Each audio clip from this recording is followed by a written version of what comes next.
यहाँ तक हो गया हमारा जठरीय रस का सिक्रेशन कैसे होता है, HCl का फॉर्मेशन कैसे होगा। अब हम देखेंगे जो जठरीय रस है इसका रेगुलेशन कैसे होता है, नियमन। ठीक है, गैस्ट्रिक जूस का regulation of gastric juice. Regulation of gastric juice, ठीक है, नियमन कैसे होता है। भोजन कहाँ तक पहुंच गया था, अमाशय में। ठीक है, अमाशय में भोजन में जब जठर रस मिल जाता है तब उसको कहते हैं कायम। ठीक है, जठर रस के कारण क्या हुआ, भोजन और पचित अवस्था में हो जाता है, अब इसको कहेंगे कायम। ठीक है, अब क्या होगा, जैसे ही भोजन अमाशय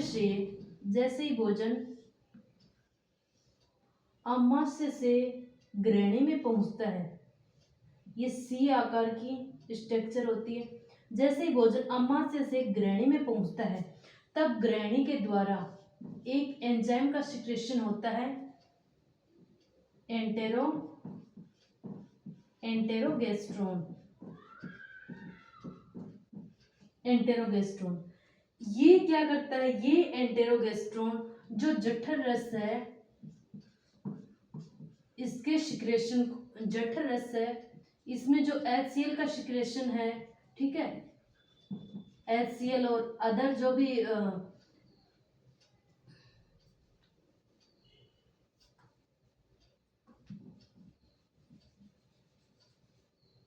ठीक है। अब ये जठर रस में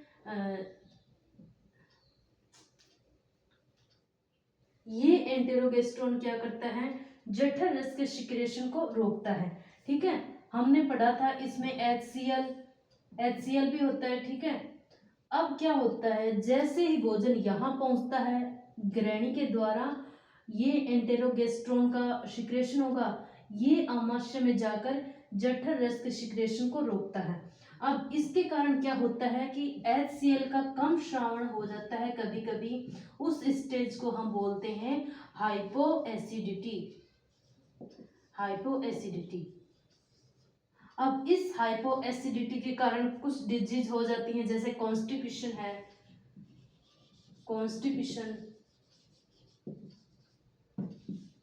एनीमिया,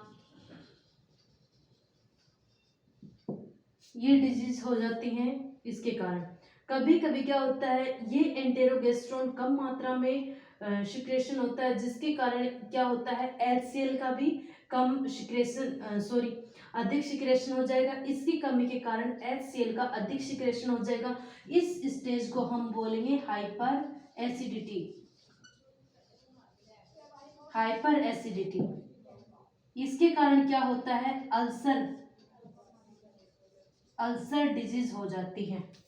यहाँ तक हो गया हमारा गैस्ट्रिक जूस का रेगुलेशन कैसे होता है, एंटेरोगेस्ट्रोन हार्मोन के कारण। अब हम इसके बारे में पढ़ेंगे कि इसका कंट्रोल कैसे होता है।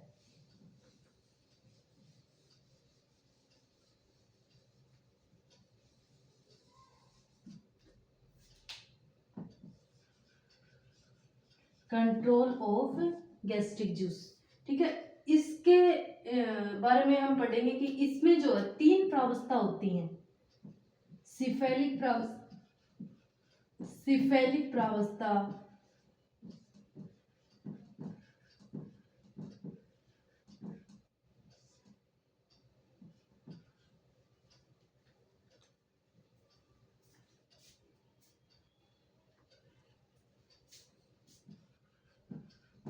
जठर प्रावस्था और आंत्रिय प्रावस्था।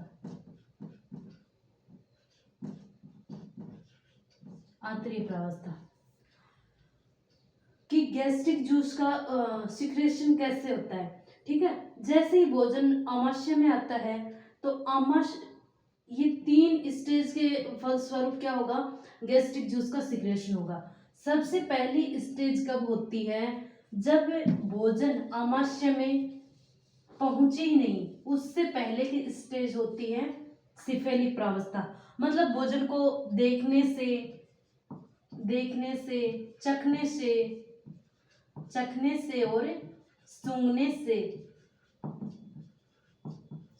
से, ठीक है। सूंघने से जो स्टिमुलस क्या होता है नर्व्स के द्वारा, फिर सिफेलिक प्रावस्था के दौरान नर्व्स के द्वारा जो भी स्टिमुलस होते हैं वो ब्रेन तक पहुंचते हैं, और फिर रिफ्लेक्स एक्शन के द्वारा आमाशय में जठर रस का सिक्रेशन होगा। ये प्रावस्था होती है भोजन का आमाशय में पहुंचने से पहले की अवस्था। मतलब देखने से या चखने से या सूंघने के दौरान ही जब जठर रस का सिक्रेशन होता है उसको हम बोलेंगे सिफेलिक प्रावस्था। अब भोजन, ये जो प्रावस्था है जठर प्रावस्था, इसमें क्या होता है भोजन आमाशय में पहुंच जाता है उस टाइम पे जब जठर रस का सिक्रेशन होता है, उसको हम बोलेंगे जठर प्रावस्था, ठीक है। अब आंतरीय जो प्रावस्था होती है, जब भोजन आमाशय से ग्रहणी में पहुंचता है, तब ग्रहणी के द्वारा एक संवेदना के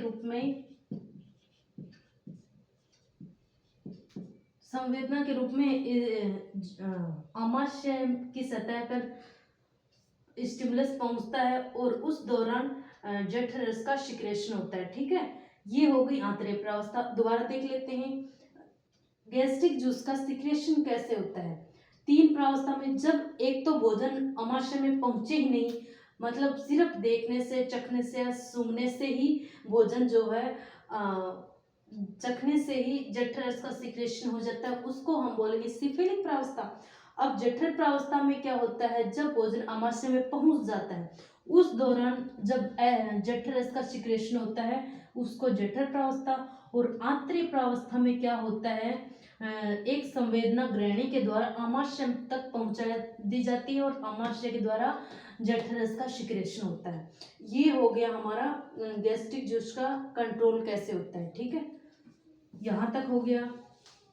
अब आमाशय में भोजन को हमने देख लिया। आमाशय में पचित भोजन क्या कहलाता है, कायम हो गया। यहाँ तक भोजन पहुंच गया आमाशय में। आमाशय में मुख्यतः किसका पाचन हुआ, प्रोटीन का।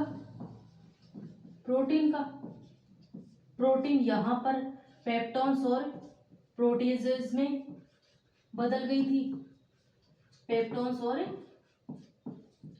प्रोटियोजेज, ठीक है। मुख्यतः आमाशय में इसका डाइजेशन होता है। कार्बोहाइड्रेट का हमने देख लिया था, कार्बोहाइड्रेट का बक्कल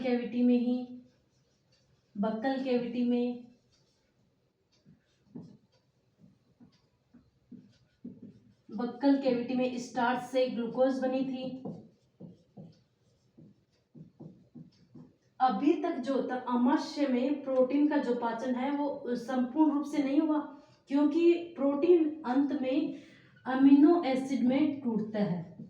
अब क्या होगा, आमाशय से भोजन अब कहां पर पहुंचेगा, आमाशय से भोजन अब सी आकार की ये नलिका होती है, इसको हम बोलेंगे ग्रैनी, मतलब छोटी आंत का पार्ट है।